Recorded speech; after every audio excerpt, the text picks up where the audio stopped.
Հաղորդման գործընկեր Յասաման ռեստորան։ Պարազիտակությունը համարվում է կեղտոտ ձեռքերի հիվանդություն։ Պարազիտակությունը սովորաբար ասում են երեխաների հիվանդություն, բայց ես ձեզ ասեմ, տալիս են հակապարազիտային տեղեր, սխալ է։ Գրատուտ այն պարազիտի տեսակն է, միակ պարազիտի տեսակը, որը մարդուց վարակիչ է։ Դե մարդը ինչպես կարող է իմանալ, որ ինքը ունի այդ պարազիտը, ախորժակ ընկնում է, երեխաները ունենում են փսխումներ շատ հաճախ, ունենում են ախորժակի բացակայություն կամ որոշ դեպքերում անգամ կարող է ախորժակը շատ լավանալ։ Եթե դուք ունեք կրկնվող ցանավորումներ, ալերգիկ դերմատիտներ, ատոպիկ դերմատիտներ, պարտադիր պետք է ստուգել պարազիտակրությունը։ Փաստորեն միֆ չէ, որ շատակերությունը կարող է վկայել ճիճվագրության մասին։ Եվ շատակերություն, հատկապես օրինակ տավարի խոզի եւ բուլեմիայի առաջանում արտակարգ, եւ հակառակ ախորժակի անկում։ Այստեղ երկակի է կարծիքը, որ բոլոր պարազիտների համար ժողովուրդը դրա դդմի կուտ են օգտագործում, դա սխալ է, ասեմ ինչու։ Բարև ձեզ, դուք դիտում եք միֆ թե իրականություն հաղորդումը։ Մեր հաղորդումը առողջ ապրելակերպի մասին է։ Այո, կլինեք առողջ, եթե վարեք առողջ ապրելակերպ, հակառակ դեպքում ձեռք կբերեք բազմաթիվ հիվանդություններ, այդ թվում նաև թաքնված, որոնց մասին միգուցե չեք էլ իմանա։ Այսօր ես զրույցի եմ հրավիրել բժիշկ գաստրոենտերոլոգ Հասմիկ Թաշյանին։ Բարև ձեզ։ Բարև ձեզ։ Տիկին Թաշյան, երբ պետք է դիմել գաստրոենտերոլոգի։ Սովորաբար, երբ որ հիվանդները դիմում են, նրանք ոչ թե իրենց ախտորոշված հիվանդություններով են դիմում, այլ դիմում են որոշակի սիմպտոմով։ Հիմա ես նշեմ, որ ավելի պարզ լինի, որ սիմպտոմների դեպքում պետք է դիմել բժիշկ գաստրոենտերոլոգի։ Եթե բերանում ունեք, վերևից սկսենք, եթե բերանում ունեք տհաճ համի հոտի զգացողություն, եթե ունեք բերանից տհաճ հոտ, եթե դուք ունեք բերանում դառնահամություն, թթվահամություն, եթե առավոտյան արթնանում եք եւ ձեր բերանում դառնության զգացողություն կա։ Այստեղ կուզեի նորից ես հիշեցնեի, որ բերանում դառնությունը դա լյարդի լեղապարկի հիվանդության նշան չի։ Դա դեր ստամոքսի, կերակրափողի, բորբոքման, ռեֆլուքսային հիվանդության մասին է խոսքը։ Այո, շնորհակալություն եւ հիշեցնենք, որ մենք ունենք հաղորդում պատրաստած, կարող եք նայել մեր նախորդ հաղորդումների շարքը, որտեղ Տիկին Թաշյանի հետ խոսում ենք հենց այս խնդրի բերանի տհաճոտի մասին, պատճառների եւ ինչպես ախտորոշել, ինչպես բուժել, այնպես որ հետեւեք մեր թողարկումներին, դիտեք։ Այո, շարունակելով։ Այլոցը կարող է արտահայտվել բերանում դառնահամության զգացողությամբ։ Հաջորդը՝ իջանք ներքև, կերակրափողում ցավային զգացողություններով,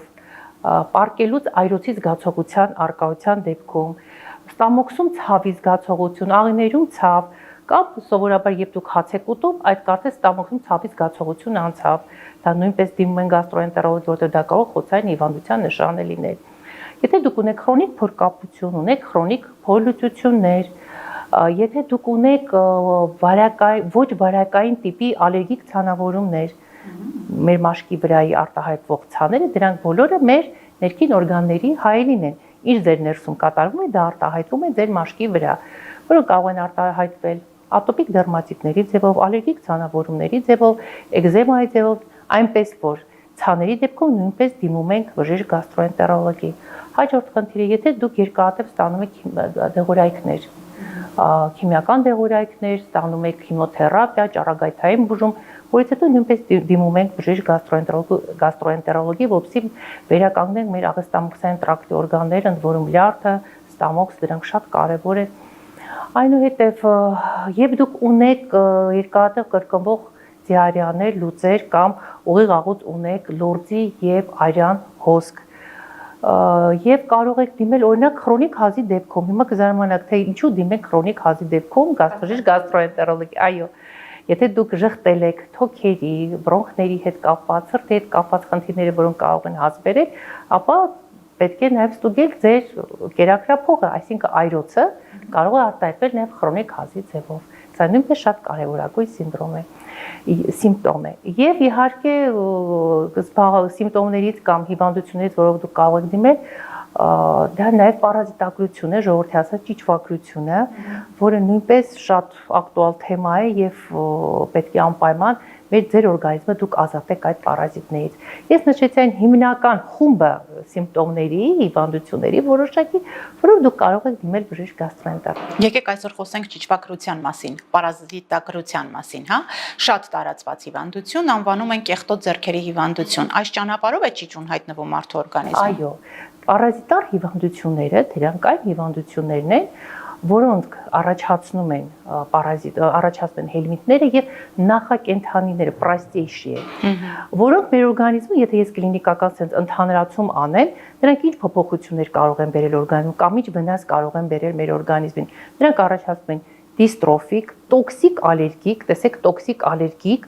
արտահայտություն կարող են ունենալ եւ օրգանիզմում նրանք կարող են արտահայտվել ինքնաթունավորման նշաններով, այսինքն ինտոքսիկացիա։ Իրապես պարազիտները դրանք պարազիտակությունը համարվում է կեղտոտ ձեռքերի հիվանդություն։ Այսինքն պարազիտով մենք վարակում ենք եւ ուտում ենք լավ չլվացված միրգ, բանջարեղեն, կանաչեղեն կամ ոչ ճիշտ թերմիկ մշակված սննդամթերք կամ նաև կա այսպիսի բան եւ շատ հաճախ մարդիկ հումիս են, չէ, օգտագործում կամ որոշ կուլտուրաներում կա որ այդ հումուսից պատրաստված ուտեստներ են ուտում, այ մեր սիրահայրը ունեն չիքյուֆտա ունեն եւ այլն, այդ հումուսը կամ ստեյքերը ոչ ճիշտ թերմիկ մշակված Մենք նույնպես կարող ենք պարազիտակության առաջացման պատճառը լինել։ Իսկ միֆ է, որ ձվից նույնպես կիսահում ձվից նույնպես կարող է պարազիտակություն։ Դա սալմոնելայի մասին է խոսքը, հա, որ դրա համար ասում են պետք է անպայման ձուն լինի եփված, պետք է լինի ստուգված, անպայման Սալմոնելան նաև հավի մսի մեջ է։ Այո, հավի մսի մեջ կա, ձվի մեջ կա, պետք է ուղղակի ճիշտ ստուգված, ճիշտ կանոնները պահելով այդ ամեն ինչը պիտի անի։ Ավելի հաճախ հանդիպում է երեխաների մոտ։ Ուրեմն պարազիտակությունը սովորաբար ասում ենք երեխաների հիվանդություն, բայց ես ձեզ ասեմ, հավասարաչափ նաև մեծերն են հիվանդանում, երեխաներն էլ, գյուղաբնակներն էլ, քաղաքաբնակներն էլ։ Ուղղակի ինչու ավելի շատ երեխաների մոտ Երեխաները չհասկանալով, մեծերը հասկանալով այդ հում ուտելիքն են, հա, օգտագործում։ Հում ուտելիքը նախ երեխաների մոտ այդ հակապարազիտային իմունային շերտը դեռևս լավ զարգացած չէ։ Եվ մեր սիրելի բալիկները ինչ ունեն սովորել, շատ հաճախ կրծոտում են եղունգները, չէ։ Այո, մատերը կեղտոտ բերանն են տանում։ Հա, ինչա, մատերի միջոցով գնում է իրենց օրգանիզմ, նրանք նորից բարակվում են, բայց ասեմ չեն զիջում նաև մեր մեծահասակները, որոնք նույնպես ունեն այդ սովորույթը։ Դիմում են ձեզ։ Եվ շատ հաճախ ինչ են անում ծնողները, երեխան կրծոտում է եղունգները,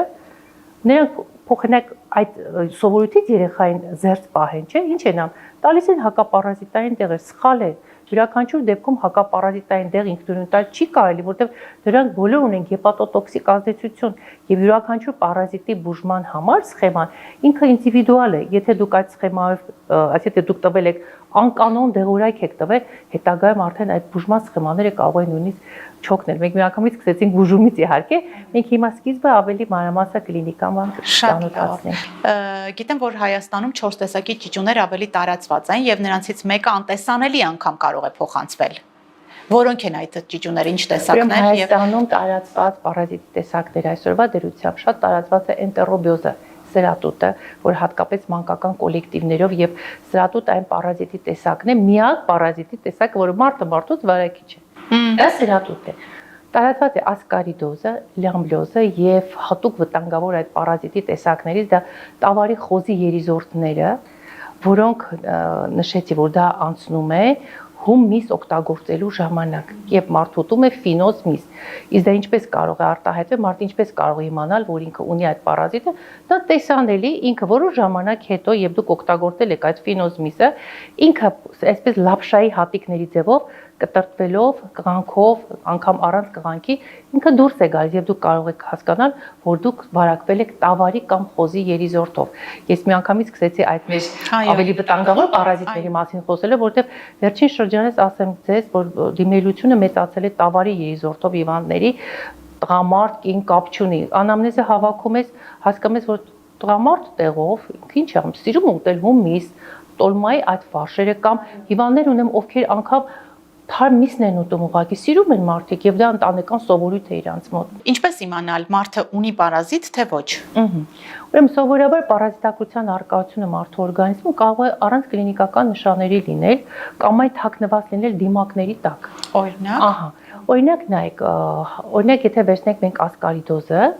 ասկարիդոզի ժամանակ ասկարիդը իր զարգացման կլինիկայում, իր կլինիկայում ունի երկու փուլ։ Մեկը միգրացիայի փուլն է, մեկը դիսպեպտիկ խանգարումների փուլն է։ Միգրացիոն փուլը արտահայտվում է ինչպես։ Ալերգիկ երևույթներով, խիստ արտահայտված ալերգիկ երևույթներ, բրոնխիտով, թոքաբորբով, ջերմության բարձրացումով, լիմֆադենիտով, այնուհետև երկրորդ этаպը նոր գալիս է դիսպեպտիկ խանգարումների շրջանը եւ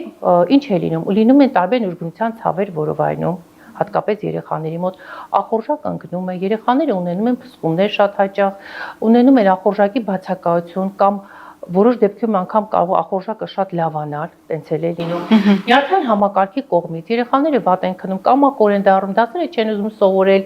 ինչ որ ներվային ծիկեր է առաջանում, գլխացավեր, անգամ որոշակի մենինգիզմի երևույթներ, դա ավելի ծանր դեպքերում։ Այդպիսի երևույթներ կարող է լինել եւ պարազիտակրության կարևորագույն այն վիճակ, երբ մարդու մոտ կա արտահայտված ալերգիկ երևույթներ, չէ՞։ Փաստորեն միֆ չէ, որ պարազիտակրությունը կարող է ալերգիկ ցանավորման Այո, արտահայտվել։ դա ալերգոդերմատոզների առաջացման հիմքում էին կանգնած եւ այն համարում են սկրինինգային հետազոտություն։ Եթե դուք ունեք կրկնվող ցանավորումներ, ալերգիկ դերմատիտներ, ատոպիկ դերմատիտներ, պարտադիր պետք է ստուգել պարազիտակրությունը։ Շատ հաճախ մարդը գալիս է տարիներով ունի ալերգիկ երևույթներ, ցաներ, բուժվում է, հակահիստամինային դեղեր ալերգոլոգների մոտ, բայց պատճառը լինում է պարազիտակրությունը։ Պարազիտակրությունը բուժում է, իսպառ այդ ցանը անցնում է։ Եվ նշեմ, որ սկրինինգային է համարում ալերգիաների ժամանակ պարազիտակրության ստուգումը։ Շատ կարևորագույն է նաև պարազիտակրության ստուգումը թաքնված անեմիաների ժամանակ, չէ՞ որ պարազիտներ ինչով են սնվում, այն ամենը ինչ որ մեր օրգանիզմում դա արյունն է, ավիշն է, դրանց հաշվին սնվում են պարազիտները եւ երեխաների մոտ, մեծերի մոտ կարող են այդ արյան տոկոսը սկսում է իջնել, նույնպես համարվում է սկրինինգային։ Փաստորեն միֆ չէ, որ շատակերությունը կարող է վկայել ճիճվակրության մասին։ Եվ շատակերություն, հատկապես օրինակ տավարի խոզի եւ բուլեմիայի առաջանում արտակարգ, եւ հակառակ ախորժակի անկում։ Մենք հանդիպել ենք ժողովրդական խոսույթում, հա, ասում են շատ է ուտում, ճիճու ունի, իրան ճիճուն էլ ճիճու ունի, հա, ասենց արտահայտություն կա։ Բայց նաեւ հակառակը, մարդ կարող է վատ ախորժակ ունենալ, չուտել ու պատճառը ոնց կարող են արտահայտել օրինակ միգրեն, գլխացավեր, տարօրինակ տիպի գլխացավեր կարող է ունենալ մարդ։ Նշեցի, այդ ատոպիկ դերմատիտները կարող են լինել, կարող լինել որովայնի ուժգին ցավ, կարող է լինել սուր որովայն, կույրաղու պրիստուպ նոպա, որը կապված է օրինակ այդ սրատուտների խցաման պատճառը, որը կարող է նորից ապենդիցիտի առաջացման պատճառը հանդիսանալ, մեխանիկական դեղնախտ։ Այսինքն, այո, նրանք գնում են այդ լեղուղին փակում է, որը մեխանիկական դեղնի պատճառը կարող է առաջանալ։ Էպիլեպսիկ նշաններ, հա, էպիլեպտոիդ տիպի ցնցումներ կարող են տալ, նայած թե ուրեմն նայեք, կլինիկան ինչից է կապված, թե այդ պարազիտը որ օրգանով է անցնում, ինչքան ժամանակ է այնտեղ եւ պարազիտի տեսակից։ Օրինակ, ասկարիտի միգրացիայի ժամանակ այդ պարազիտը անցնում է մեր կերակրափողով, շնչափողով, բրոնխներով, թոքերով, սրտով, միջև ուղիղ կարող է հասնել աչքի մեջ, նայած թե որ օրգանով է այն ինքը անցնում, այդ օրգանի կողմից ինքը առաջացնում է կլինիկական երևույթ։ Օրինակ, եթե այն անցնում է շնչափով, անգամ կարող ասֆիքսիայի առաջացման շնչայապության պատճառ կարող է հանդիսանալ։ Հասկանալի է։ Իսկ վարակիչ է։ Ասկարիտը մարդը մարդուց վարակիչ չէ, վարակիչ է միայն սրատուտը, ես նշեցի, դրանք մանր սրատուտը, իսկ ինչպես է փոխանցվում վարակիչ ասելով։ Ուրեմն նայեք, սրատուտը ոնց է նա ծվադրումը կատարվում է գիշերային ժամերին, հետանցքի շրջանում, այստեղ շատ կարևորագույն կլինիկական արտահայտություն այն է, որ այն արտահայտվում է պերիանալ շրջանի քորով եւ որովայնային ցավերով։ Գիշերը երեխաների լինում շատ անհանգիստ քոր չէ, նրանք շատ անհանգիստ են լինում, չեն քնում, կամակոր են լինում, անդադ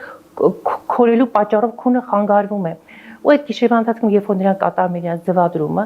գիշերը նրանք թափում են արտաքին միջավայր, դա կարող է լինել սավանը, դա կարող է լինել անկողինը, գետինը, եւ նրանք 4-ից 5 օր մնում են կենթանի։ Եվ նորից եւ դուք անկողին եք հավաքում կամ երեխաները խաղում են իրենց փափուկ այդ խաղալիքներով, անցնելով եղունգների տակ քորի պատճառով նորից տանում են իրենց բերանը, նորինք իրենցից վարակվում են։ Նույնը, եթե երեխան քնում է, ծնողների հետ նույն անկողնում, չէ՞, այդ դեպքում նորից կարող է վարակել իր ծնողին։ Այդ պատճառով, եթե էնտերոբիոզ է, այսինքն սրատուտ, եթե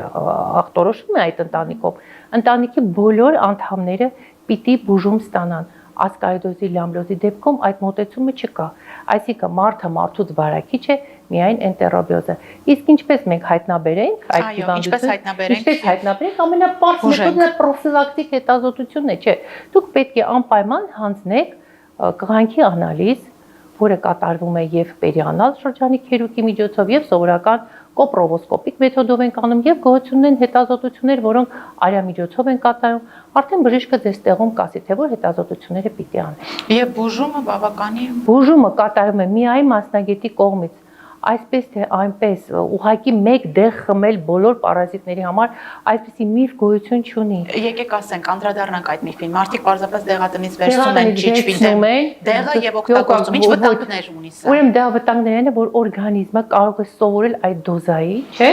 եւ հետագա արդեն բուժումներ իրենք ճիշտ արդյունքը չտա։ Իմունիտետ ձեռք բերի օրգանիզմը եւ բացի այդ էլ դրանք նշեցի, բոլորը ունեն հեպատոտոքսիկ ազդեցություն, չի կարելի ուղղակի այսպես թե այնպես երեխան կրտեց եղունգը դուք հակապարազիտային դեղ տա։ Երեխան ախորժակ չունի, դա հակապարազիտային դեղ եւ վերջապես, երբ որ դիմում է շատ դեպքերում օրինակ պարազիտակության գանգատով, չէ՞, եկել է գոնե ծնողը եկել է այդ գանգատով, որպեսզի ինքը պարզի կա պարազիտակություն, թե չէ, դրա տակ մենք շատ ուրիշ այլ խնդիրներ ենք հատալում, եւ ստամոքսի խնդիրներ, գաստրիտներ, պարբերական հիվանդություն, որովայնի ցավերով քիչ հարցի մյուս կողմն է կա եւ շատ են ուղղակի ամեն ինչ կապում նաեւ պարազիտակության հետ։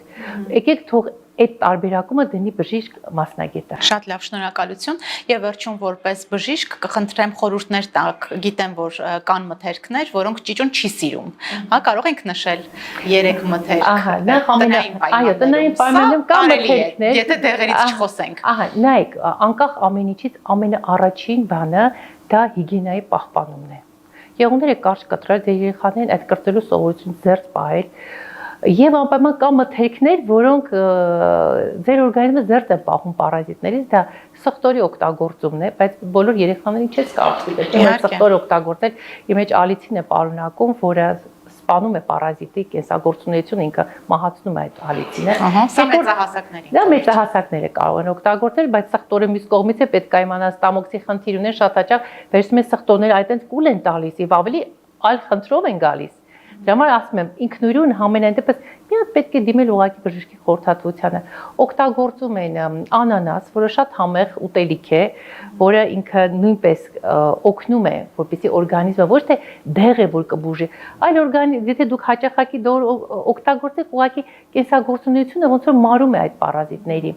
Եվ երրորդ մթերքը, որ դուք կարող եք օգտագործել, Եվ երրորդ մթերքը դա դդմի կուտն է, որը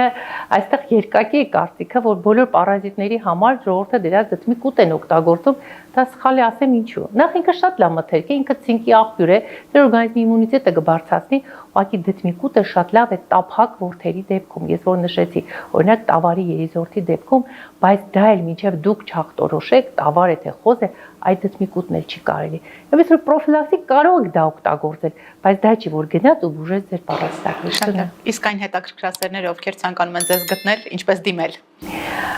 Ես կարող եմ տրամադրել իմ անձնական հեռախոսի համարն է 099 25 83 05։ Շնորհակալություն։ Գաստրոենտերոլոգ Հասմիկ Թաշյան։ Շնորհակալություն, Գիտաշյան։ Զրուցում էինք գաստրոենտերոլոգ Հասմիկ Թաշյանի հետ, տարբերեք միֆը իրականությունից, առողջ եղեք։